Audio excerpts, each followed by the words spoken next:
How are you today? I hope that you're doing absolutely phenomenal. In general, that is usually what I want for people, is for them to be doing very well. But, let's be fair. Sometimes we are not doing very well. Sometimes that's just not in the cards for us.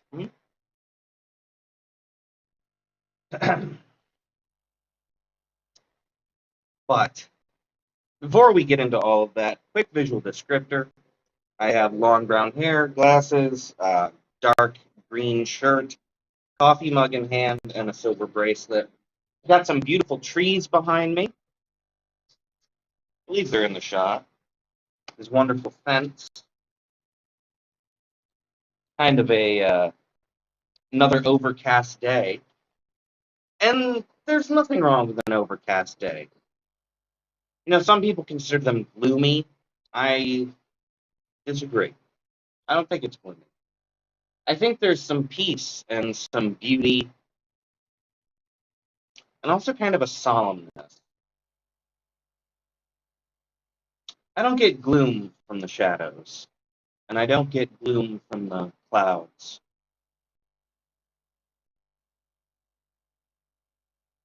It feels comfortable.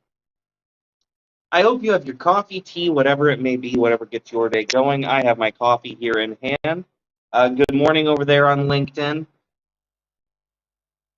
A little sip of coffee before we roll right into it. Yeah. But speaking of the gloom, speaking of the sky, similar to as when I began,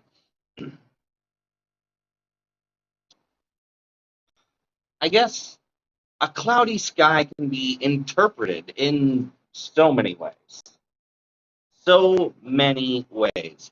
And oftentimes, a very popular association is to associate the overcast sky with an overcast mind.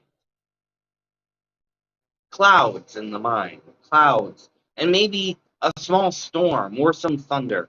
There's something natural about anthropomorphizing what's around us and connecting to it.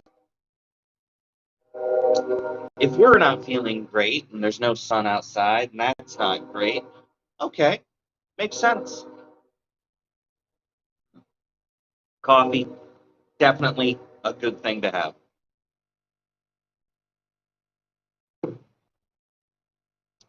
But this really brings me to my big question for you. And this isn't one you have to answer to anybody else except yourself, really. Are you happy? That's a really big question. Are you happy? And the thing is, when a question like that comes up in life, it's kind of like when someone greets you during the day. How are you doing today?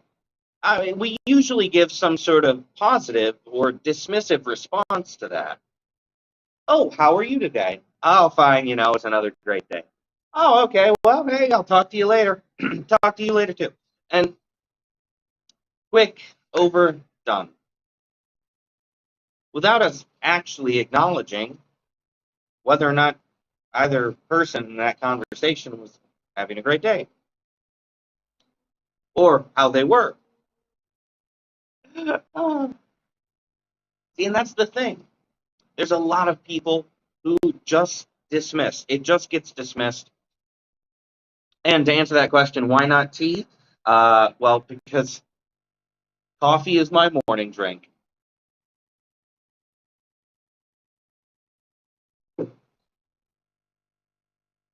When it comes to whether or not we're happy, we do dismiss that very quickly, except obviously in very particular cases or with people we trust.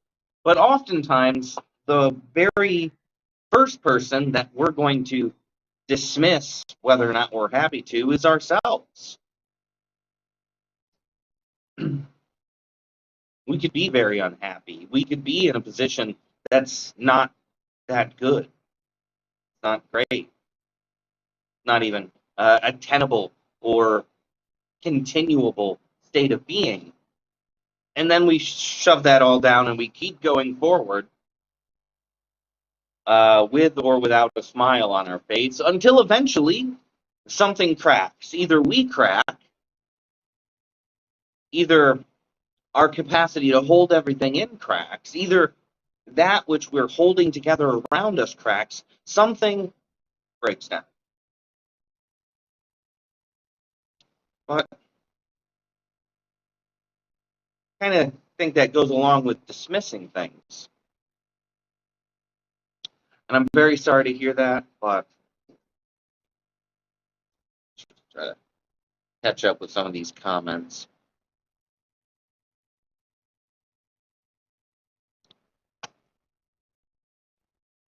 Very sorry to hear that. That sometimes life goes, which not fair.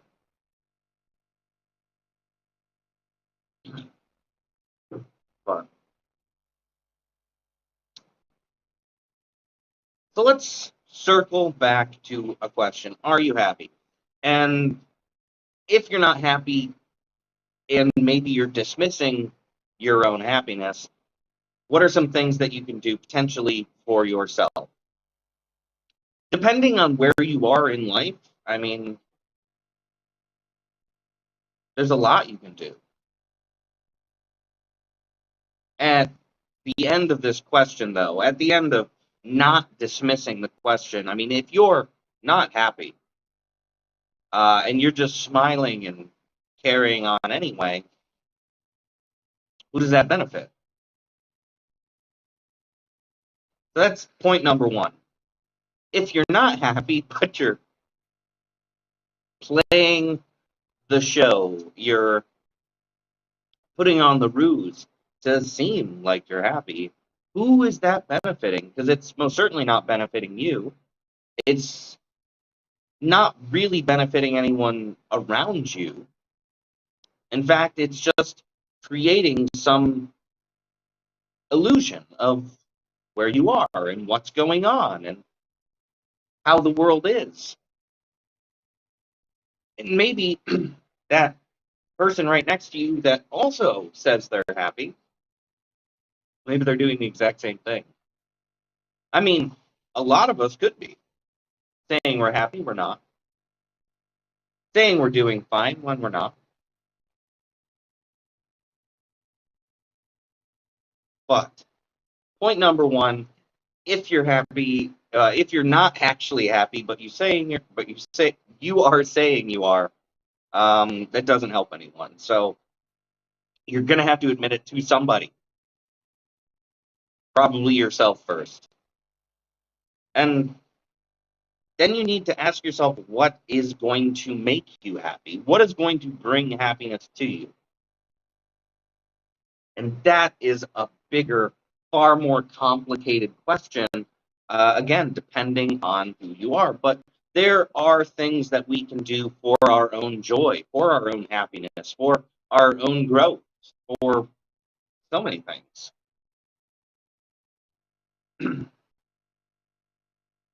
But the first step out of the gate is getting a real answer. Are you or are you not happy? And happiness isn't a constant state. You know, happiness is going to come up, it's going to go down. It's the same with all of our emotions and states of being.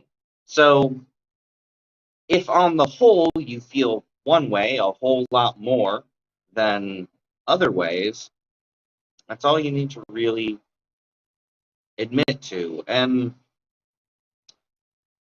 after you've done that, you should probably let somebody know, somebody you trust, know how you're really feeling, how you're really thinking, how you're really doing.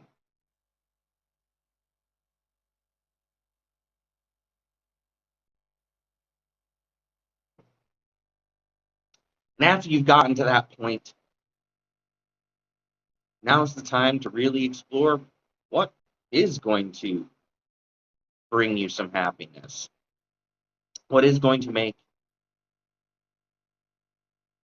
a better life for you. And there's no one guaranteed way. There's most certainly no one guaranteed way.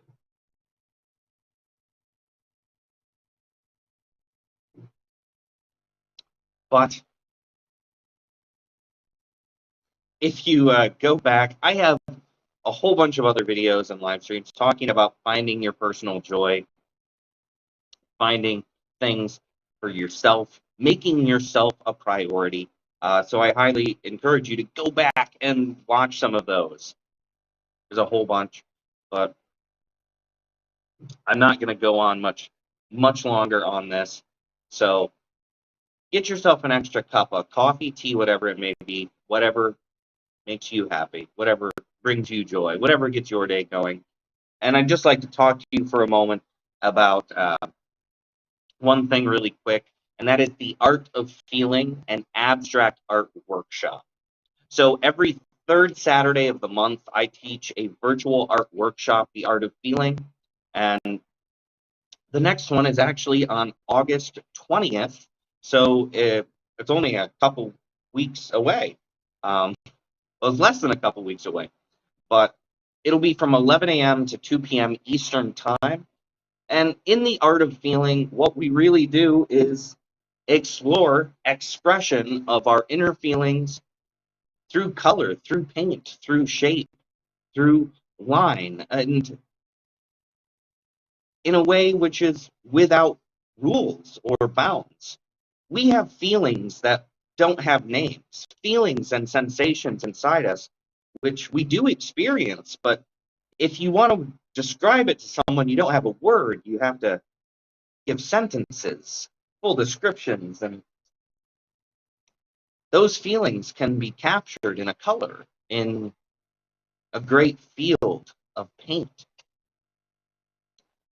But I digress. The Art of Feeling is open to all levels of experience. Whether you've never painted before or you've been painting for years, there's a lot to get out of the Art of Feeling.